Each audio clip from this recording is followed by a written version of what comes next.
22 Januari Kendari dengan program studi Sistem Informasi. Pada video kali ini, saya akan membahas tentang konsep klasifikasi dalam machine learning dalam menentukan orang yang terkena stroke atau tidak terkena stroke. Jadi, dataset yang digunakan dalam klasifikasi ini memiliki sejumlah atribut atau kolom yang terdiri dari fitur input dan satu output. Total atribut dalam datasetnya adalah 11 kolom, di mana 10 diantaranya merupakan fitur input dan satu merupakan output atau targetnya. Jadi, fitur input yang digunakan itu meliputi beberapa variabel seperti jenis kelamin, usia, riwayat hipertensi, penyakit jantung, status pernikahan, jenis pekerjaan, tipe tempat tinggal, kadar glukosa, dan yang lainnya. Jadi fitur-fitur ini itu digunakan sebagai dasar bagi model untuk melakukan proses pembelajaran. Sedangkan output dari model ini adalah variabel stroke yang merupakan klasifikasi biner dengan nilai 0 yang berarti tidak terkena stroke dan 1 yang berarti terkena stroke. Dengan menggunakan fitur-fitur tersebut, model machine learning dilatih untuk dapat mengenali pola dan memprediksi kemungkinan seseorang mengalami stroke.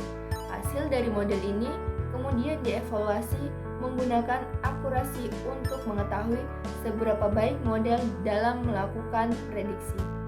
Baiklah, langsung saja kita masuk ke pembahasan atau ke prakteknya.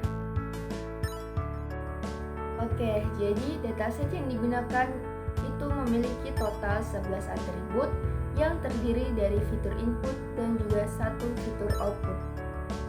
Jadi, fitur inputnya itu berjumlah 10, yaitu ada gender, age, hypertension, heart disease, effort merit, work type, resident type, average glucose level, BMI, dan smoking status. Fitur-fitur ini itu digunakan sebagai dasar untuk melatih model.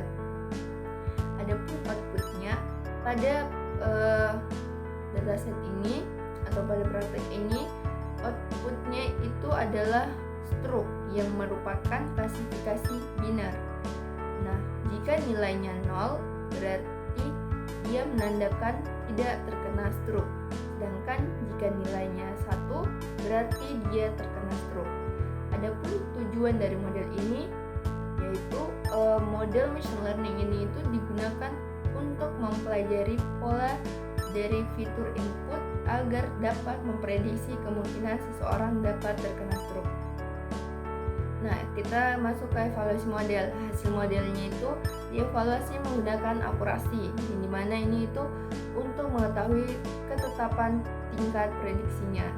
Nah, apabila modelnya itu atau hasil akurasinya itu tinggi, itu menandakan kalau model ini itu cukup baik dalam memprediksi suatu data.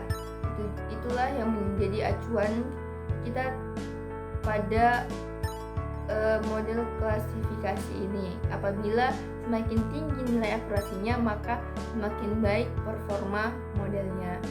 Baik, sekian dari saya. Lebih dan kurangnya mohon dimaafkan. Saya akhiri, wabillahi taufiq wal hidayah. Wassalamualaikum warahmatullahi wabarakatuh.